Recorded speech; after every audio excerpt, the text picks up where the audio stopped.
Shalom Aleichem Yisrael, Yehonathan Dawid with you here once again, humbly so, on what's going to be the 31st of September 2023 of the year of their Lord. This is when this will be released. I'm doing it a few days earlier. I'm not in my Sukkah. This is going to be the Khag Sukkot celebration release 2023. And after this, we have Shemini Ezeret, which is the last great day. Then we will return to the Milotah Shali series, which I looked this morning is going to be in a year long now. We started it in late October last year. So wow, I didn't know it was going to be that long. But now we are in Khag Sukkot, and we are going to begin. Last week we talked about why we still look at atonement, because the sacrifice has been made. I didn't actually read the citation. I want to read it today. Okay.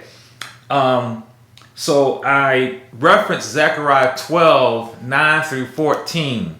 And I'm going to read that here. Talking about this last great day. Zechariah 12, 9 through 14. It reads, "It will be in that day that I will seek to destroy all the nations that come up against Jerusalem. And I will pour on the house of David and on the inhabitants of Jerusalem the spirit of grace and supplication. Then they will look on me whom they have pierced." Yahweh is our high priest, and he entered the most holy place once and for all. So now we got a national awareness looking at our high priest. Yes, they will mourn on him as one mourns for his only son, and grieve for him as one grieves for a firstborn. Wow, we're visiting this. He's already done this, yet we are now recognizing it and giving him his due of how much sacrifice was made for our liberty. "In that day there will be a great mourning in Jerusalem, like the mourning of Hadad Rimmon in the plain of Megiddo, and the land will mourn, every family by itself, the family of the house of David by itself." And it goes on to read of all the different families.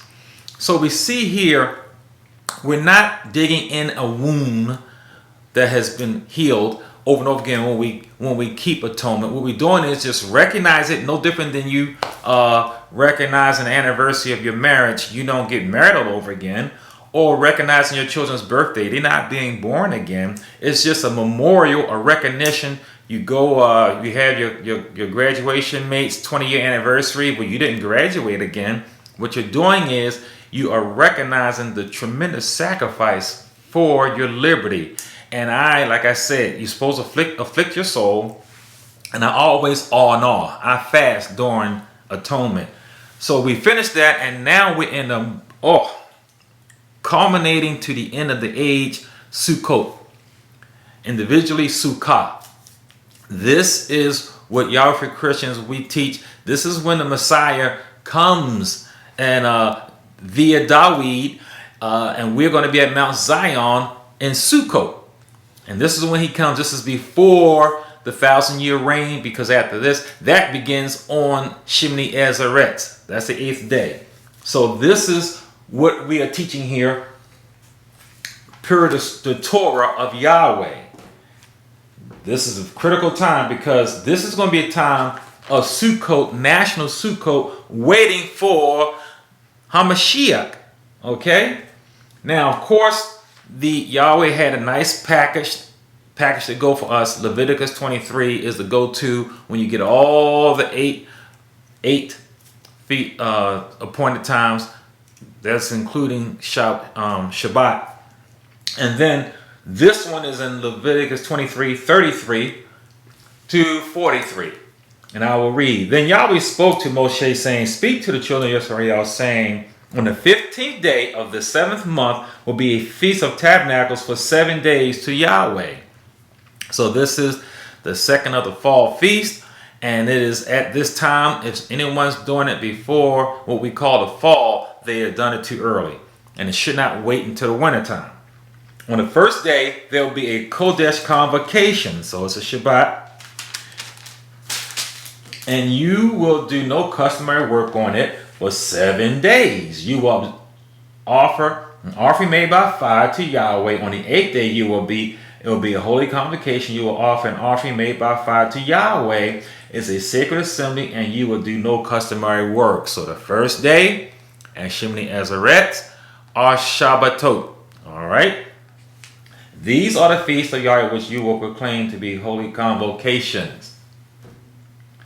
To offer an offering made by fire to Yahweh, burnt offerings, and beside the Sabbath. So it goes on. So we see here in Leviticus 23 where it has it all nicely neat packaged, all these appointed times. Yahweh does everything on an appointed time. They are not random. They're not by happenstance.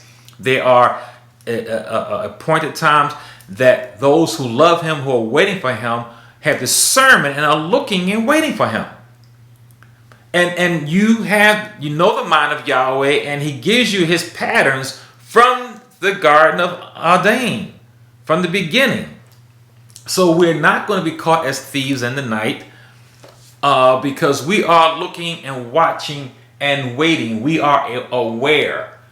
The thing about city living distracts from seeing discernment of the small things. The small things are great things. We don't hear the crickets. We don't hear the birds. We don't see the nature. We're dulled. We don't see all the stars. We forget to look at the moon. City living has all these lights and all these activities. It really is a distraction for those who looking for Yahweh. It's hard to find quiet time in a city where you can reflect and meditate on the beauty of this word, on what is waiting for us, what is coming. Life is, as we know, is going to end. This is serious, and we need to take it as such. Yes, we got the football season comes up during this time, and the baseball playoffs. There's always something going on. There's never a day where there's nothing going on. So we must be diligent in who we love. The object of our desire is Yahweh HaMashiach. Are we looking? Are we ready? We must be ready. And we must be listening. And it's difficult to listen when there's a whole bunch of noise in this life. Now I want to go to Luke 12:33 to show you how people took it seriously at one time. We don't do it here now. Of these times, let me begin with the narrative in Luke 12:33. This is Yahweh himself, B'milotah Shali, in his own words. This is what Yahweh says. And this comes, he's speaking to, he's telling those around him not to worry and putting them at ease and do not have fear. And then in his lesson, he finally says, sell what you have and give alms. Provide yourselves money bags which do not grow old, a treasure in the heavens that does not fail, where no thief approaches nor moth corrupts. Because where your treasure is, your heart is there also. See, what Yahshua was saying is, he said, sell your stuff. Do you realize this? Behold, I come quickly. He's saying it out of his own mouth. B'milotah Shali. Sell your stuff. Sell your stuff. Are we really there? Am I there? Are you there? Are we there? Will we actually have a mindset, a heart that's ready to let go of anything within seconds? I'm telling you, Yahweh strengthened my heart to love you and to let go anything. I don't care, wife, children, husband, job, house, car. Nothing should keep you from waiting for Hamashiach to return. Nothing should have ties to hold you down. And by the power of Yahweh, that is true in me. Nothing should keep you from the love, the object of your desire, Yahweh HaMashiach. Let's stay in Luke. Let's go a few chapters to 22:36. Since we're already here, 22:36. Talking about Sukkot. Okay? And 22. 36, and it reads, this is again, Bimilata Shali, Yahushua himself speaking, once again. And he's talking about being ready during that time, okay? And he said again, but now he who has a money bag, let him take it, and likewise a knapsack. And he who has no sword, let him sell his garments and buy one. Because I say to you that which is written must be accomplished in me. He must be numbered among the transgressors, of those are concerning me. Okay, so that is, again, y'all should talk about be ready to just give and sell what you have, okay? Just do not be caught up in things. Do not be caught up in stuff, which we are, trying to get a raise, trying to get another job, trying to buy a house, trying to add on to the house, marrying, giving in marriage, buying and selling. So now let's go to Matthew 6:25. Matthew 6:25. What I'm doing is Bimilata Shali, and giving you Yahushua's own words of how our mind and spirit should be at these last days, at these times. Right now, we're in the so-called fall feast. This is the end. This is the time that Yahushua is going to come. Remember, and trumpets, that was the call for the resurrection. That was the first resurrection of the righteous dead. Then you had atonement, and now you have Sukkah, okay? So now we're reading in Matthew 6:25 through 36. Actually, I'm going to go to 25 to 31. And it reads, this is Yahushua talking. Therefore I say to you, do not worry about your life, what you will eat or what you will drink, nor about your body, what you will put on. It is not life more than food, and body more than clothing? Look at the birds of the air, because they neither sow nor reap nor gather into barns, yet your heavenly Father feeds them. Are you not more valuable than they? Which of you by worrying can add 1 cubit to his stature? So why do you worry about clothing? Consider the lilies of the field, how they grow, and neither toil nor spin. Yet I say to you, not even Solomon in all his glory was arrayed like one of these. Now, if Yahweh so clothed the grass of the field, which today is and tomorrow is thrown into the oven, will he not much more clothe you, O you of little faith? Therefore, do not worry, saying, what will we eat, or what will we drink, what will we wear? Because after all these things the Gentiles seek, but your heavenly Father who knows what you need has all these things. Seek first the kingdom of Yahweh and his righteousness, and all these things will be added to you. Therefore, he keeps saying over and again, do not worry about tomorrow, because tomorrow will worry about itself. Sufficient for the day are the things of its troubles. He's saying over and over again, this is the man himself, who is the one we're waiting for.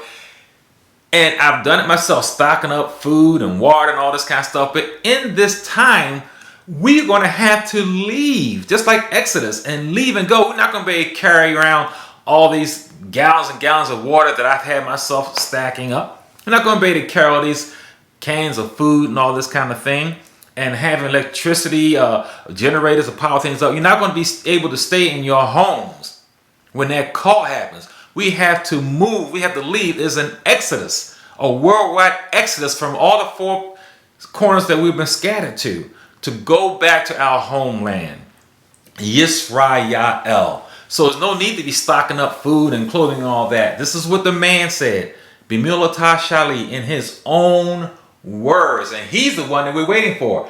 John 8:30, and he says, seek first the kingdom. Okay? Seek him. Everything else you want is going to be added to you. John 18:36.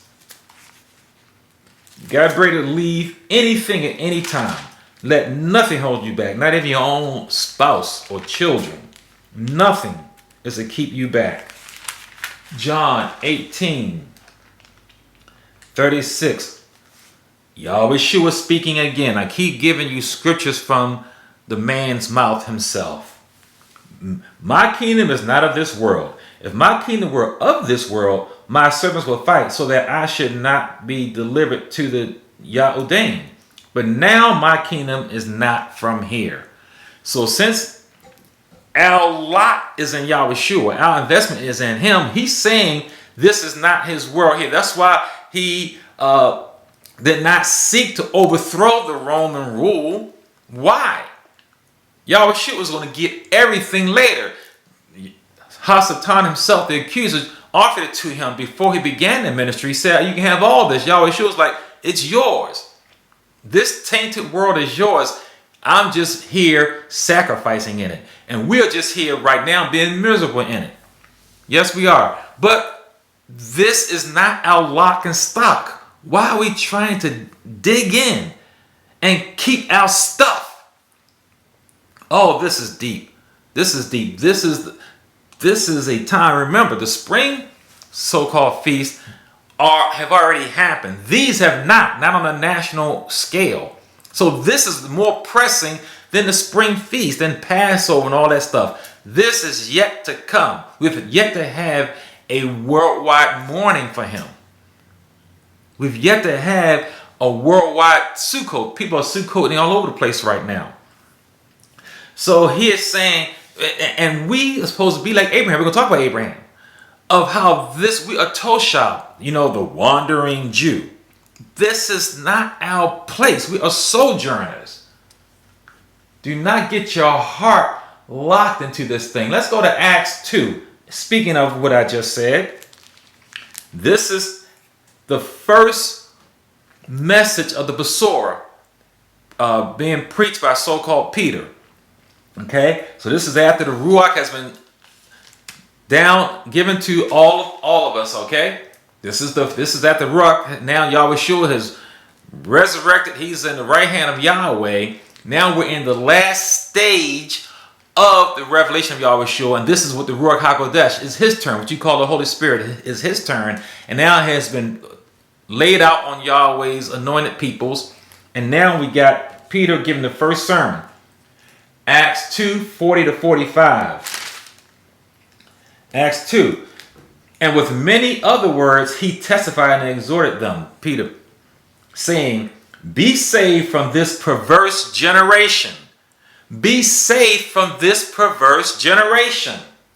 Then those who gladly received his word were baptized, and that day about 3,000 souls were added to them. In one day, have you ever seen 3,000 people get baptized in one day? And they continued steadfastly in the apostles' doctrine and fellowship, in the breaking of bread and in prayers. Then fear came upon every soul, and many wonders and signs were done through the apostles.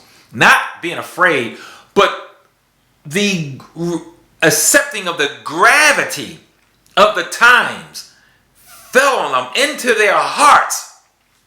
They all said, they got the aha, this is it. This is what we were talking about in the law and the prophets and the Psalms. All this time we've waited for this moment in time. Now, all who believed were together, had all things in common, and sold their possessions and goods, and divided them among all as anyone had need. So continuing daily, so they continued daily. So they lived Toshab. They lived like sojourners. They had stuff, but they in their heart believed that literally at that time, those sermons taught, given by Peter and the rest of the disciples was so strong and so effective. They literally believed it was going to happen in their time before they died. They didn't think they were going to die, that Yahushua was going to return at that time. Thousands being baptized in a day. Now, where are we today? In 2023, the year of their Lord, getting dull of hearing and not discerning, believing that again, is he going to wait another 2,000 years? Each generation is supposed to have urgency in their hearts for the coming of the Messiah. There is no letdown. Each generation, Yahushua is justified to come at any time. Anytime. We must always be ready, like they were in this first generation of the resurrection. The first generation, they believed it. So if it was close then, how much closer are we today? How much closer? Let's go back to Matthew. I want to read Matthew 25, 8 through 10. Matthew 25. Now, once again, I'm reading from the mouth of Yahweh himself. Matthew 25, 8 through 10. This is in his parable of the foolish virgins. I've referenced this so many times. So I'm going into the middle of the parable, and it says, "And the foolish virgins said to the wise, 'Give us some of your oil, because our lamps are going out.'" Now, what we have is the anointed Hamashiach has made the cry. He's called out. He's returning. They weren't ready. So I'm saying here now, you're going to say, hey, that was back in Acts chapter 2, the first century of the Besorah, and they had urgency in their hearts, like wise virgins, that the Messiah was coming, and they were ready. Now, here we go 2,000 years later. Are you urgent? Do you feel urgent? Are you feeling sincerely looking for the object of your desire today? Or are you like the 5 foolish virgins who had urgency for a moment, but didn't really believe it was coming and their time? That's why they weren't ready. Remember, these were virgins. That means these were Hebrews of the covenant who baptized and did everything, kept the feast days, keeping the law, doing what is righteous, but weren't ready. We read on.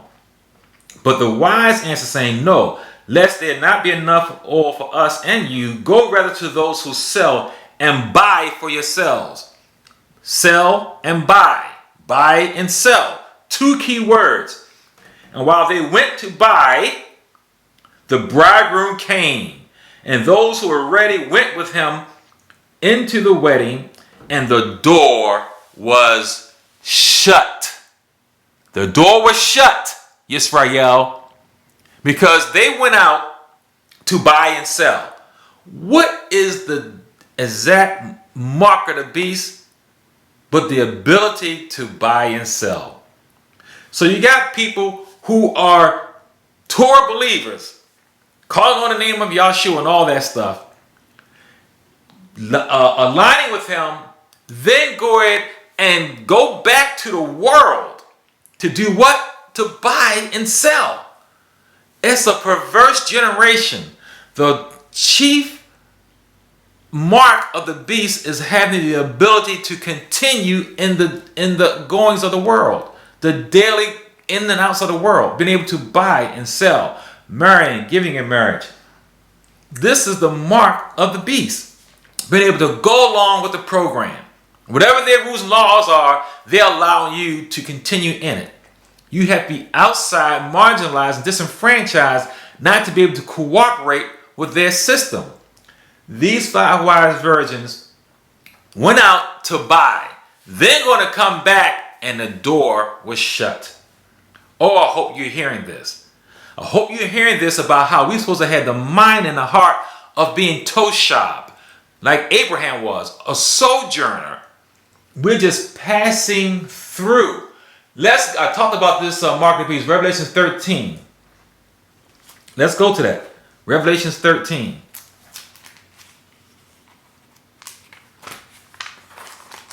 And we're going to read verses 11 through 18. Talking about this mark. 11 through 18.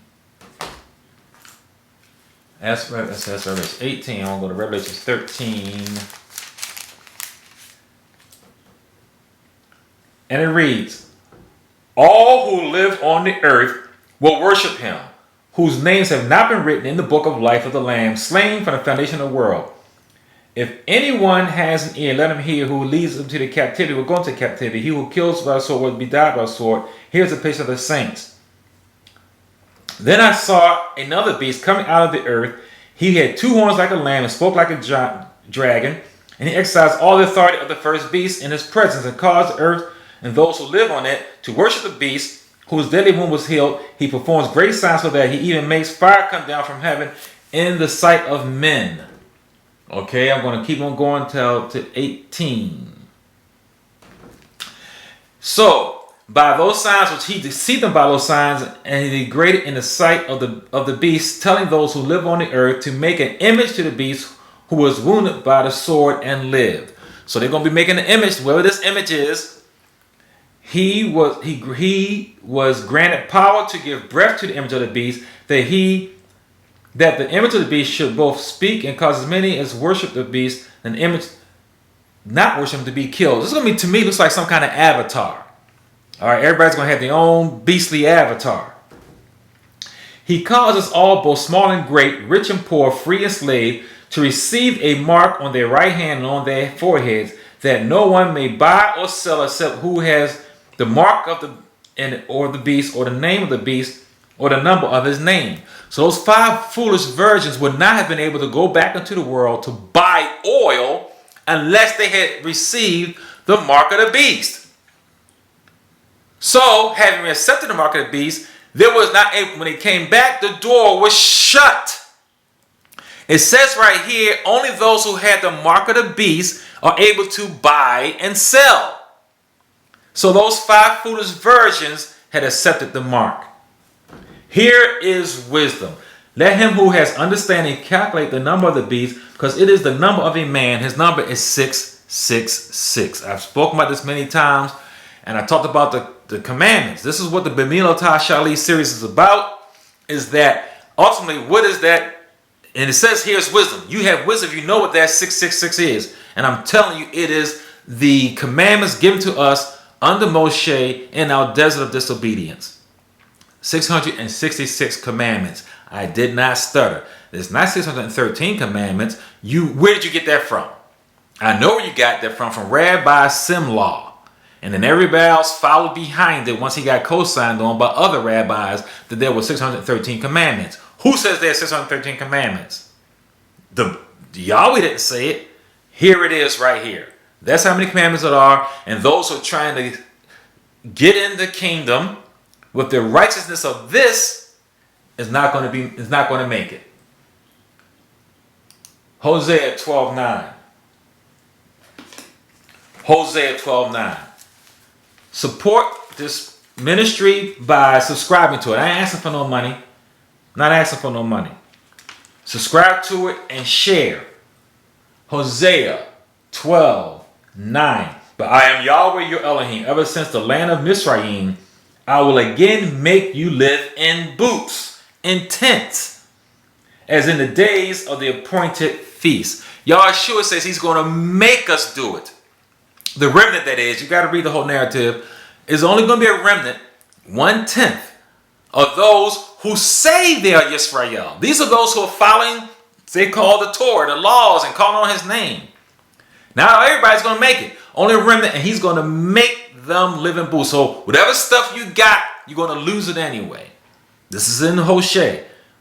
All this stuff you're storing, adding to your storehouses, is going to be lost and taken away. He's going to make you live in booths, and it's going to happen when this earthquake collapses the Western economy system. Ain't nobody going to have no lights and smartphones anyway. You ain't going to be look at the game. You ain't going to be on social media. You're going to be out. You ain't going to have your nice house, your gated communities. This is real, Yisrael. This is real. Ezekiel 20, 33, 37. Ezekiel 20, 33 to 37. As I live, says Yahweh. Says who? Says Yahweh. B'milotah shali. In his words. Sovereign Yahweh, he says. As I live, and he always lives, says the sovereign Yahweh, surely with a mighty hand and an outstretched arm, and with fury poured out. Fury. This is Yahweh talking. Fury poured out. I will rule over you. That's what the man said. I will bring you out from the peoples and gather you out from the countries where you are scattered, with a mighty hand and with an outstretched arm and with fury poured out, and I will bring you into the wilderness of the peoples, and there I will plead my case with you face to face. This is what I'm saying about these so-called fall feasts. It's not happening on a national level. Yahweh says, I'm going to bring you together from where I scattered you. And he's going to make it happen. He's going to make it happen by doing what? By ending the economy. Tearing down, you're going to lose all your stuff anyway. So what are you going to have to go to?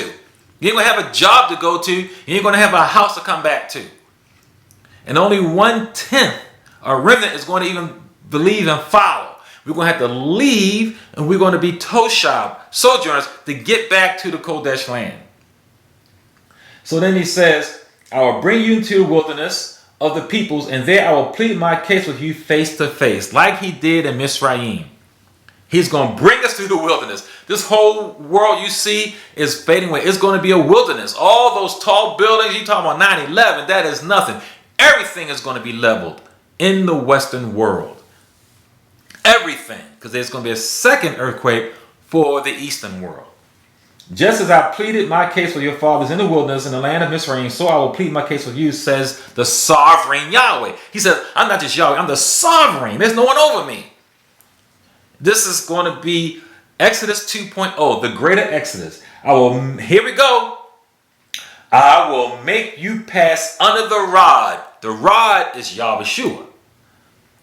And I will bring you into the bond of the covenant.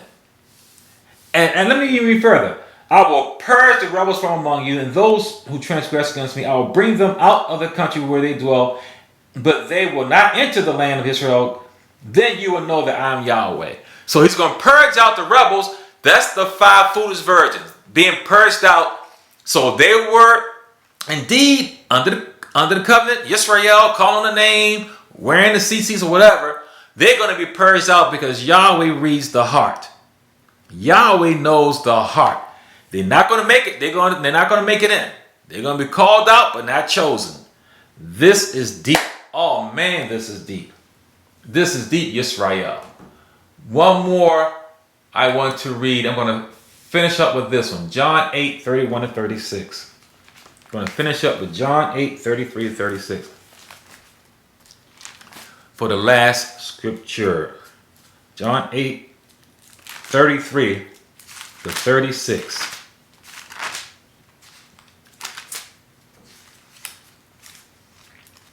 And it reads, Then he answered him, this is the Edomites going back and forth with Yahweh Shua, all right, challenging him and all this kind of stuff. We are Abraham's descendants and have never been in bondage to anyone. How can you say you'll be made free? Okay, so actually, you know what? Let me go to 31, okay? Let me go, I'm going to just get you a little bit more context. Then Yahweh said to those Yaldain who believed him, because some of them believed, some of them didn't. If you live in my word, you are my disciple indeed. And you will know the truth, and the truth will set you free. Yahweh says, live in my word, my dibarim. Live in those words that I'm speaking into your ear that's supposed to go into your heart. And then you will be free. Key word. So then they answered him and said, we're Abraham's descendants. And we have never been in bondage to anyone. How can you say we've been made free? Well, is not Esau from Abraham's descendants? Yes. So they are Abraham's seed, but they were never in bondage. Nowhere in the whole history of Esau were they ever in bondage. Jacob was in bondage. So yes, they are from Abraham's seed, but they have testified against themselves out of their own mouths, that comes from their own heart, that they came from Esau. Because they were never in bondage, which is a true statement. So then he said, most assuredly I say to you, whoever commits sin is a slave of sin. And a slave does not abide in the house forever, but a son abides forever. So yeah, you are here in my house. You ain't going to stay forever. You're going to be out. You're going to be out. And that is deep. He says, therefore, if the Son makes you free, you are free indeed. See? So his word says you free. So even though you may be under these rules and regulations here now, living in Yahweh Shua's words, he says not only are you free, you're free indeed. I know that you are Abraham's descendants. See, I know you're Esau and you come from Abraham. But you seek to kill me because my word has no place in you. I speak what I have seen from my father, and you do what you have seen from your father. So he is separating himself from them. There's a difference between Esau and Jacob. And that's what he is separating right there, right now. Many are called, but few are chosen. We are to be like Abraham, Yisrael. We need to be toe sharp. We are sojourners on this earth. Do not take part and do not align yourself with this faithless generation. Yahweh Shua told them, I'm speaking, you don't understand. Your ears are hearing my words, but you do not get it. Why? Because just like any shepherd who has a flock, those sheep have discernment to their shepherd's voice. So another flock in the same field, they will not go to because their shepherd is not, his voice is not recognized by them. They do not resonate with him. I'm praying to Yahweh that you to Shema, repent, turn, and that you hear this, and this word, let it resonate with you about the what's happening in these last days. There needs to be discernment between what is told and what is raw. And raw does not look bad. When this whole talking about beast is from a spiritual perspective, it's not a physical thing. This is spiritual warfare.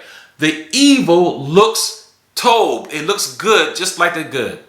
It's going to be offered up as good. You must have discernment, and you must have a heart that's looking for the Messiah, and you don't have a heart aligned to the things of this world. This world loves this world because when it does well, they do well. So we're not supposed to be doing well in this system.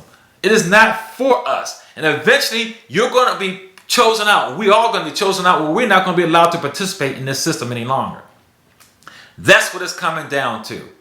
So next week, in Shemini Azeret, the last great day, that's when the Messiah comes. And then we will continue with the B'mil Latah Shali series in his own words. Until then, Shalom Aleichem Yisrael, peace be on you.